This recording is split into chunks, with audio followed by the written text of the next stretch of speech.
Oke ya, kembali lagi di Ruang Podcast bersama saya Kang Atoilah di Ruang Podcast, ruang berbagi ilmu pengetahuan, ruang berbagi cerita dan pengalaman. Hari ini kedatangan bintang tamu, namanya Kang Robin Dayan. Dia adalah sahabat lama saya. Topik hari ini lebih simpel saja, kita akan membahas mengenai kepengurusan di sebuah pesantren. Nah, saya sebelum bertanya ke sana, saya menyapa, gimana Kang Robin kabarnya? Alhamdulillah baik Kang Ato. Baik ya. Baik Kang Ato sendiri bagaimana ini kabarnya ini? Alhamdulillah baik gitu. Ya gini, ini kesibukannya apa namanya, membuat podcast, menulis, dan aktif di masih menyelesaikan lah kuliah di kampus kan. Kayaknya calon penulis handal ini kayaknya. Oh enggak lah. Kang Robin sendiri gimana kesibukannya? Amin. Amin amin. Alhamdulillah di rumah. Di rumah ya. Kegiatannya apa aja nih di rumah? Apalagi Ramadan seperti sekarang ini kan, ya kita tahu sendiri ya, pandemi Covid masih belum reda gitu. Gimana ya? Ini kegiatan fokus di Madin dan masjid Ramadan. Ya tentu saja sambil ini ya belajar mencari maisha. Siap. Belum ada untuk menikah kan ini? Belum. Yes, amin. Ya betul betul. Calonnya belum ada. Jawaban yang bijak gitu loh ya. Kemarin saya podcast sama Torik juga sama, pertanyaannya harus dimulai seperti itu gitu. Apalagi kan teman-teman butuh klarifikasi ini. Oh iya, satu hal ya Kang Robin kan setahun yang lalu ya kita ketemu ya. Kang Robin dijemput sama Adinda, adik tercinta gitu loh. Terus ya kita ketemu sekarang seminggu sebelum Lebaran juga gitu. Tapi dalam dunia yang beda. Kalau kemarin kita dunia nyata, sekarang dunia maya gitu. Apa sih yang dikangenin Kang Robin ketika jauh dari pesantren Al-Kandias kan? Ya tentu saja atmosfer dari pondok pesantren itu sendiri ya kan, khususnya ketika acara-acara yang bersama-sama kita lakukan dan apalagi dipimpin oleh Pak Yai, itu atmosfernya luar biasa. Yang atau mungkin akan merasakan hal yang berbeda ketika di luar pesantren ya, khususnya ketika jamaah mujahadah, jamaah muqaddaman ataupun jamaah sholawatan, itu atmosfernya luar biasa jika kita khusyuk dan konsen ya. Yang seperti itu sih. Iya. Dan juga kangen tentunya dengan Romo Yai, dengan teman-teman juga. Iya. Ya semoga bisa kita berkumpul lagi ya, mungkin dalam kesempatan yang lain gitu ya. Nah ini topiknya langsung saja gitu, tentang kepengurusan di pesantren. Nah Kang Robin kan malang melintang ya, dari Gontor, kemudian di beberapa pondok salaf di Ponorogo. Nah menurut Kang Robin, kepengurusan di sebuah pesantren itu seperti apa kan? Sebelum menjawab saya klarifikasi dulu, itu saya bukan malang melintang kan, Apa? saya malang megung. Ngalor ngulon alias gak jelas. Enggak lah, artinya kan tetap punya pengalaman gitu loh, dari pondok satu. Pengalaman numpang tidur. Gimana Tentang kepengurusan yang bagaimana itu maksudnya kan? Ya kepengurusan pondok pesantren menurut Kang Robin tuh seperti apa gitu? Apakah beda dengan ngurus yang lain, atau dibutuhkan teknik khusus untuk mengurus sebuah pesantren gitu? Wah, ini pertanyaan yang sulit untuk dijawab karena masing-masing pesantren itu memiliki karakter dan disiplin itu sendiri. Masing-masing orang juga memiliki cara kepemimpinan tersendiri, memiliki sebuah kebenaran yang dia yakini dan ingin dia praktekkan. Tapi secara garis besar apa yang saya sampaikan adalah bahwa di pesantren kita, yaitu pesantren Alkandias, menurut saya berbasis pada disiplin yang heterogen. Artinya apa? Tidak bisa memaksakan sebuah kebenaran yang mutlak dalam pesantren Alkandias, karena orang datang ke Alkandias dengan berbagai macam tujuan, dengan berbagai macam keinginan, dengan berbagai macam latar belakang, yang mana oleh Pak Yai sendiri itu difasilitasi dengan cara yang sangat baik dan sangat akomodatif. Dipersilahkan untuk mengikuti kegiatan sebanyak-banyaknya. Yang penting dalam urusan formal pesantren tidak ditinggalkan terus-menerus. Ini dengan keadaan yang seperti ini, maka harus dipahami juga oleh pengurus bahwa sebuah ide kebenaran secara mutlak itu tidak bisa dipaksakan di pesantren Alkandias. Tentu saya dengan Anto ini ya ada pengalaman ya soal itu. Ya, dan ini betul. kita jadikan bersama sebagai evaluasi untuk ke depan. Apalagi kita ini masuk di UIN kan 2015 ya Kang, September, kemudian kita keluar maksudnya keluar itu saya sendiri keluar baru kemarin setahun yang lalu. Nah, menjadi pengurus juga belum genap setahun langsung ditunjuk menjadi pengurus ketika itu dengan tantangan yang sangat besar sekali. Saya kira Kang Robin paham soal itu. Nah, kesan Kang Robin itu pertama kali menjadi pengurus itu seperti apa ya? Di tengah problematika yang heterogen, kemudian dengan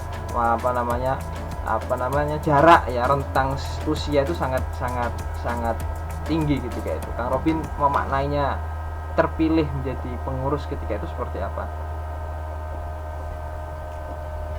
Ya, tentu apa yang saya katakan tadi dengan apa yang saya katakan dan maksudkan ketika pertama kali ditunjuk sebagai pengurus itu berbeda.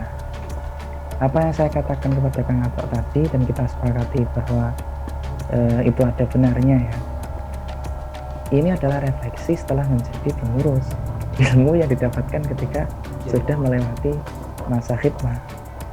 Tetapi apa yang dirasakan ketika pertama kali menjadi pengurus, nah tentu ini hanya dimiliki oleh orang yang saat itu baru ditunjuk, contohnya pengurus yang baru sekarang.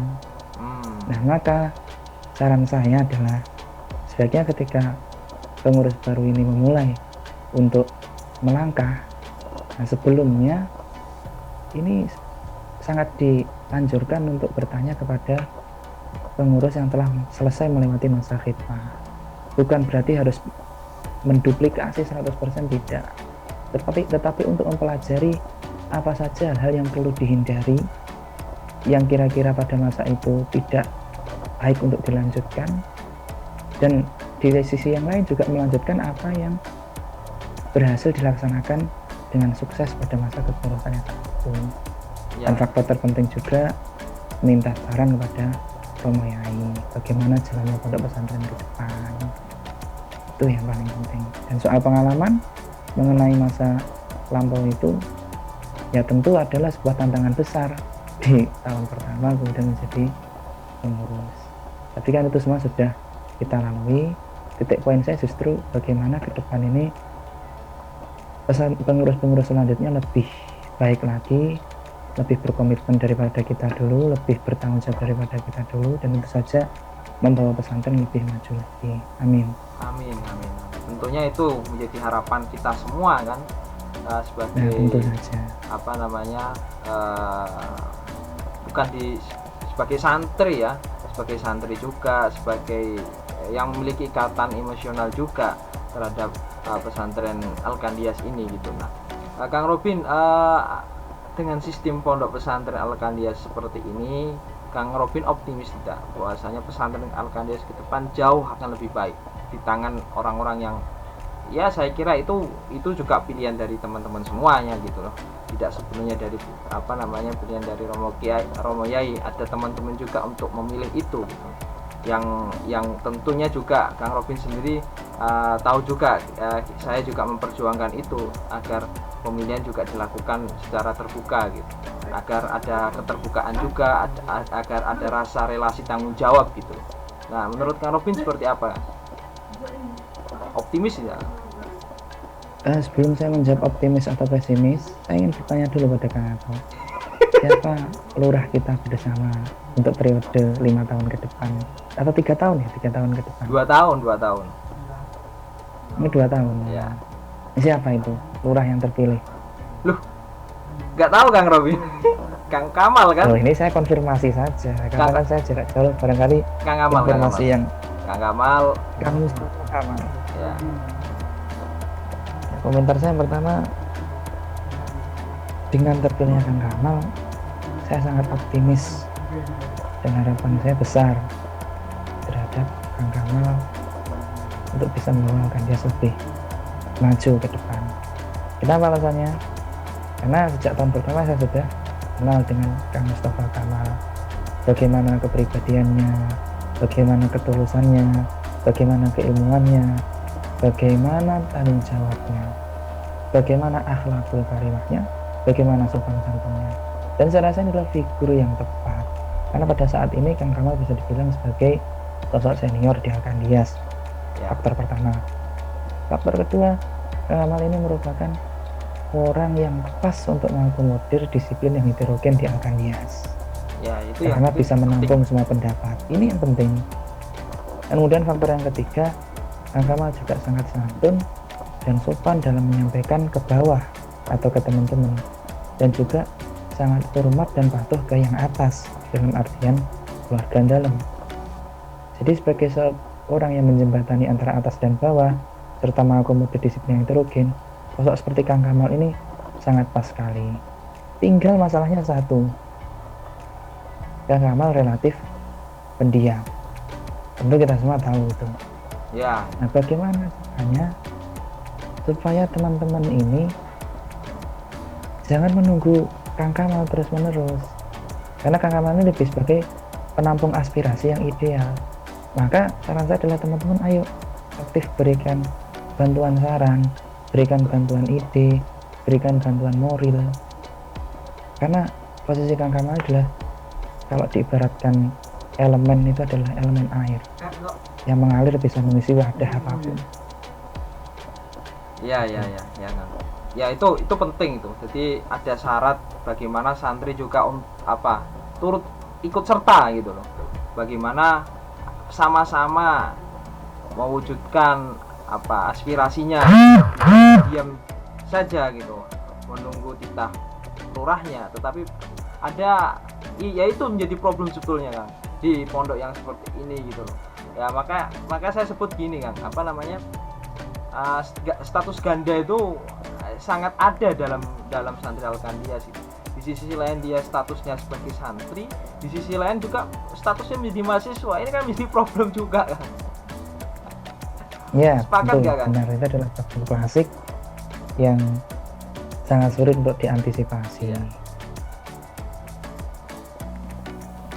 Tetapi bukan tidak mungkin untuk berjalan bersama-sama. Betul.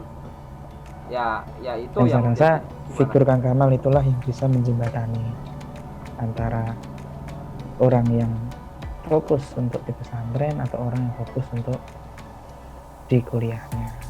Nah, figur seperti Kang Kamal lah yang insya Allah akan bisa menyatukan hal-hal itu. Amin. Dan praktis Kang, angkatan yang saya masuk di 2015, saya kan sama Kang Robin masuk ya. Mungkin yang 2015 hanya saya sama Kang Mas lah sekarang ini. Ya, Masya Allah. Yang lain sudah ada Bang. Kalau Kang Anam Fauzi sudah pulang. Insya Allah September ya. Infonya September ini. Infonya September katanya tuh mau menikah. Kang Humar kemarin barusan boyong. Kemudian siapa lagi? Ya Kang Yazid rencana kuliah di Malang atau di Surabaya gitu, dan sekarang masih mondok di Lamongan. Ya siapa lagi gitu? Kalau Kang Afif dan Kang Slamet ya bawah saya itu masih Kang Zikri atas saya gitu, Kang Mabrur kan atas saya juga. ya praktis yang kita masuk dari 2015 ya hanya saya dan Kamas lah gitu, yang lainnya sudah nggak ada kan. Nah, artinya apa? Artinya kan era kita ini sudah lewat gitu. Ya era kita sudah lewat. Era ya, itu menandakan kita sudah tua juga. Kita sudah tua juga, dan kesempatan ini anak-anak muda ini diberikan porsi gitu loh, untuk ayo bisa membangun pesantren yang baik, kira-kira itu ya. Maka saya harap ya Kamal kan era 2 tahun di bawah kita ya, dia masuk 2017 ya kan, apalagi masanya masih panjang gitu loh. Nah, tetapi poin saya itu Alkandias itu sendiri kan di tengah banyaknya problem perkuliahan, di tengah banyaknya kegiatan yang mengaji, tapi yang Robin perlu apresiasi juga, Tahasus juga luar biasa gitu. Nah, sekarang ini kan banyak yang sudah punya celengan atau punya tabungan untuk menghafal Al-Quran di ibu. Itu kan juga satu keberhasilan juga ya kan. Iya, benar sekali. Bahkan kalau saya boleh berpikir anti mainstream, justru orang-orang takhusus inilah, anak-anak takhusus inilah yang sebenarnya murid-murid pondok, yang sesungguhnya memajukan pondok, baik takhusus yang jadi mahasiswa ataupun takhusus yang benar-benar fokus di Al-Quran tanpa sekolah. Dalam artian apa? Dalam artian kalau dulu program itu difokuskan dari mahasiswa kemudian ke pesantren, dengan munculnya anak-anak takhusus yang ditanam 3 tahun yang lalu dan sekarang sudah mulai menjadi figur yang cukup senior, nah ini justru akan membalik paradigma yang ada di Alkandias. Jika dulu dari ilmu kampus dipraktekkan di pesantren, sekarang justru dibalik, dari pesantren yang akan dibawa ke kampus. Dalam artian apa? Anak-anak yang masuk di takhusus ini, harapan kita beberapa tahun lagi akan menjadi seorang hafid yang mungkin ya, ketika dia kemudian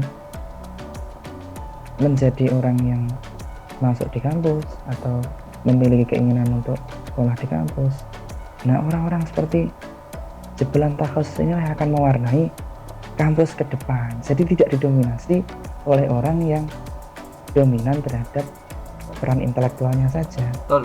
Tapi justru akan didominasi oleh orang yang lebih mengedepankan Al-Quran terlebih dahulu. Ini tentu hal yang istimewa kalau itu bisa terjadi. Jadi siarnya tidak hanya siar lokal, tetapi namanya siar interkontinental.